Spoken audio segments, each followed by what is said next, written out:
retrouve pour une nouvelle vidéo, une vidéo que vous avez été un certain nombre à me demander, je vais dire en privé, par message, etc. Et je me suis dit que ça ferait une bonne idée de vidéo. Donc c'est parti pour mes 10 conseils au travail.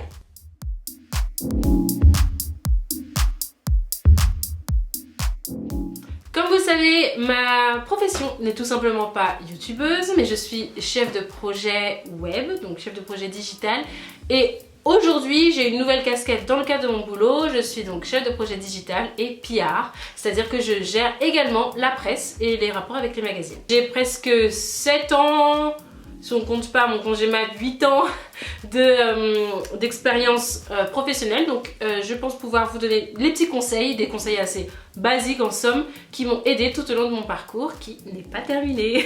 C'est parti donc pour mes 10 conseils. Je vais structurer ma vidéo de cette manière-ci. 5 conseils pour le bien-être au travail et 5 conseils pour le relationnel au travail. Au premier conseil qui est de porter des lunettes anti-lumière bleue. Donc voilà, ces lunettes, en l'occurrence, sont les dernières que j'ai achetées. Je suis vraiment une fan, je vais les enlever parce qu'il y a des reflets, une fan des lunettes anti-lumière bleue. Pour la simple et bonne raison que je passe ma journée devant l'écran. La lumière bleue, ce sont les lumières qui émanent des écrans que l'on côtoie au quotidien, c'est-à-dire l'ordinateur, le téléphone et même la télé. Et donc lorsqu'on porte des lunettes qui sont équipées de ces filtres anti-lumière bleue, on fatigue beaucoup moins son œil et donc ça permet de tenir beaucoup plus longtemps dans la journée et d'avoir pas ces maux de crâne qui vous barrent le cerveau. Celles qui travaillent toute la journée devant l'ordi sur Excel et compagnie, sur des bases de données, vous savez très bien de quoi je parle. Mon deuxième conseil, c'est faire attention à son dos, à sa posture. Je vous conseille d'utiliser des très bonnes chaises de bureau pour pouvoir maintenir votre dos. L'essentiel, c'est de bien se tenir droit, d'être bien assise. Moi personnellement, Cerise, je souffre de maux de dos depuis ma grossesse et en fait c'est le cas de près de 80% de Français, j'étais pas au courant. Mais pourquoi je sais ça? Pourquoi je suis capable de vous dire ça? C'est que depuis 3 semaines, je teste quelque chose que j'avais déjà testé pendant ma grossesse. C'est une ceinture lombaire. En fait, j'étais persuadée que ça se portait que pendant la grossesse parce que j'avais extrêmement mal au dos quand j'étais enceinte. Donc j'utilisais donc une ceinture pour femme enceinte. Et en fait, chez Gibo, donc voilà, je vous donne moi mon petit conseil de celles que j'utilise. Chez Gibo, ils ont également des ceintures genre très très fines qui peuvent se porter sous les vêtements. Donc que vous ayez une robe, un pull fin, un legging, vous pouvez porter cette ceinture qui vous maintient en fait le dos en place pour vous éviter d'avoir ces problèmes de dos. Donc moi en fait je la porte tout le temps, pratiquement sous tous mes vêtements, sous toutes mes tenues pour aller au bureau. Parce que sans ça, en fait, à un moment de la journée, j'ai tendance à me replier comme ça. Et en fait, après, j'ai mal au dos, ça va pas du tout. Donc, je vous conseille vraiment cette ceinture. Et ça marche que vous soyez une fille ou un homme. C'est pas comme les waist trainers. Je veux dire, on peut totalement le porter toute la journée. Ça ne nous empêche pas de vivre, ça ne vous serre pas le ventre. Enfin, vraiment, allez voir en fait à quoi ça ressemble. Là, je vous mets une petite vidéo où on me voit le mettre, mais allez sur le site pour voir en fait à quoi ça ressemble. Et je pense que c'est un bon achat, surtout si vous avez ce problème de dos, vous avez mal au dos, celles qui par exemple sont à l'accueil de cabinets ou des choses comme ça et qui donc restent assises toute la journée. Ça peut être une bonne solution pour voilà. Moi je sais que j'ai ma petite technique de me lever pour essayer de me détendre aux toilettes, etc. Mais si vous pouvez pas, vous n'avez pas ce luxe là, ça peut être vraiment une bonne solution. Également j'ai un petit code promo pour ce produit là. Également avoir moins 10% sur ce produit en tapant tout simplement le code cerise et vous avez moins 10 ou moins 15%. Enfin voilà, je trouve que c'est vraiment pas mal et je vous le conseille. Mon troisième conseil, c'est boire beaucoup d'eau. Pour celles qui travaillent sur les écrans, c'est le meilleur moyen de ne pas avoir mal à la tête. Si vous vous hydratez énormément, c'est la meilleure solution que j'ai trouvée jusqu'à date, c'est de boire beaucoup d'eau. Vous pouvez le boire en thé le matin, voilà. Moi je sais que j'ai toujours ma bouteille d'eau. En ce moment, je bois beaucoup d'eau citronnée parce que en fait c'est un petit goût, donc ça m'incite beaucoup plus à boire. Mais voilà, c'est ma technique. Je crois que je suis un enfant à ce niveau-là. Très vite l'eau, ça me gave. Et voilà, donc j'achète les grandes bouteilles d'eau Volvic citron et je bois donc ces bouteilles d'eau Volvic citron. Si c'est votre cas aussi, vous pouvez boire voilà, l'eau gazeuse, l'eau badois, San Pellegrino et tout, ça marche aussi. Je vous conseille vraiment de vous hydrater tout au long de la journée, c'est super important. mais surtout pour ne pas avoir des problèmes d'yeux. Mon quatrième conseil, c'est de privilégier les snacks healthy. En fait, moi je sais pas si c'est comme vous, j'ai tendance à grignoter dans la journée. En fait, c'est quand je suis en situation de stress ou que je dois livrer quelque chose à faire dans un temps assez restreint et que du coup je stresse, j'ai ce besoin de manger. Lorsque je dis de manger des fruits, des trucs healthy, ça peut être en fait des ensembles de graines. Ils font maintenant des petits paquets où il y a tout un ensemble de graines déjà tout fait, ou des fruits secs. Moi je sais que j'aime pas trop ça à part la mangue séchée et les cranberries séchés, c'est les seuls trucs que j'aime. Sinon voilà, mais en fait quitte à grignoter, autant éviter que ce soit du sucre parce que très vite en fait ça va hyper vite pour prendre du poids, ou tout simplement moi ça m'aide pas du tout en fait de bouffer du sucre, donc seulement je me rends compte que j'ai ce besoin de mâchouiller quelque chose, donc du coup je mange plutôt voilà, des trucs healthy, des petits trucs grignotes. Je me rappelle plus comme ça, j'avais testé une box qui proposait justement ce genre de petits snacks de bureau, mais en tout cas je vous mets tout en barre d'infos, je me souviens plus comme ça du nom, mais je vous mets en barre d'infos, ça peut vous aider. Et enfin, le petit instant girly, se faire une trousse de secours. Moi, c'est vraiment le petit truc, j'ai une petite boîte dans mon bureau dans laquelle il y a tout pour me sauver. Je m'explique, ça peut être une petite lotion antiseptique, un petit déodorant, un petit parfum, genre les petits échantillons de parfum, mais vous pouvez en mettre un dans cette trousse ou dans cette boîte parce qu'on sait jamais. Vous pouvez avoir oublié de vous parfumer à la maison, donc du coup vous avez votre petit truc de rechange, même si c'est pas forcément votre parfum, au moins vous sentez bon au bureau.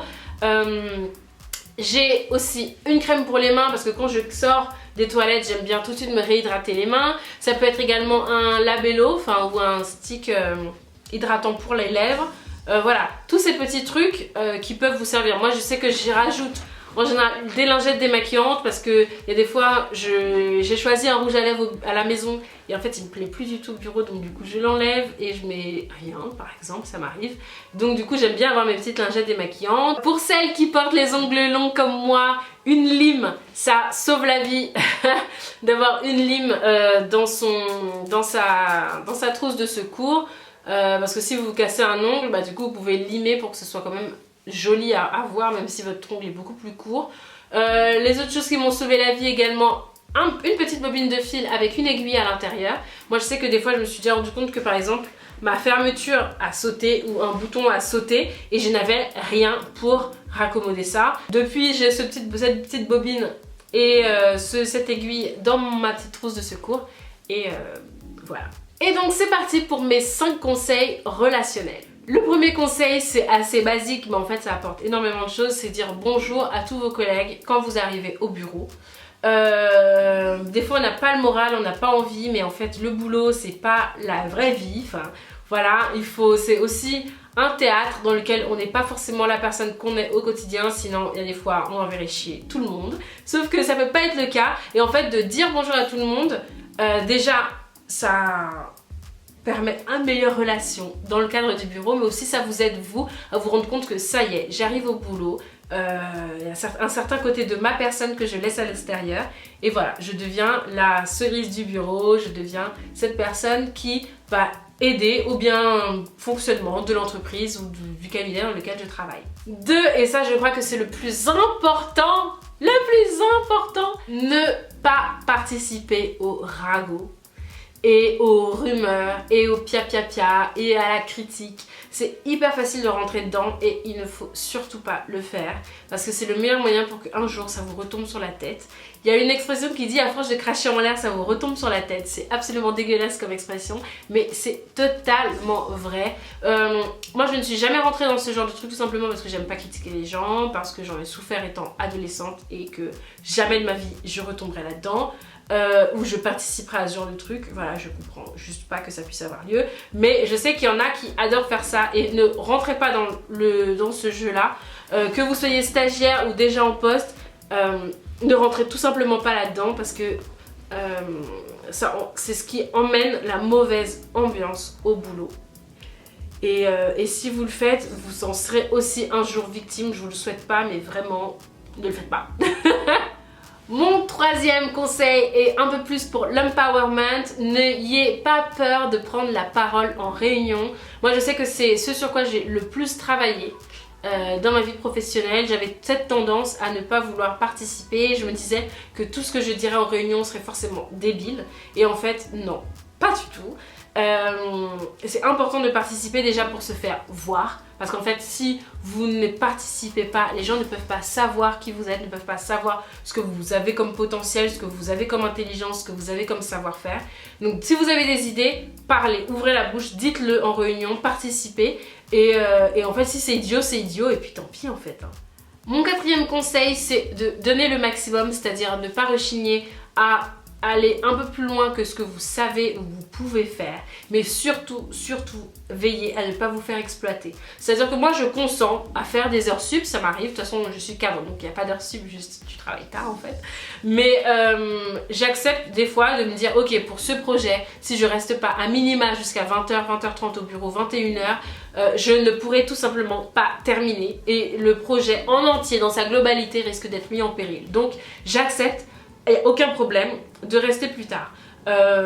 C'est aussi une manière de montrer sa bonne volonté, donc de s'investir en fait tout simplement dans les projets dans lesquels vous travaillez. Mais lorsque vous sentez que vous vous faites tout simplement exploiter, vous faites le travail des autres ou tout simplement les gens ne considèrent pas votre vie privée, vous avez le droit et vous devez surtout dire non. Voilà.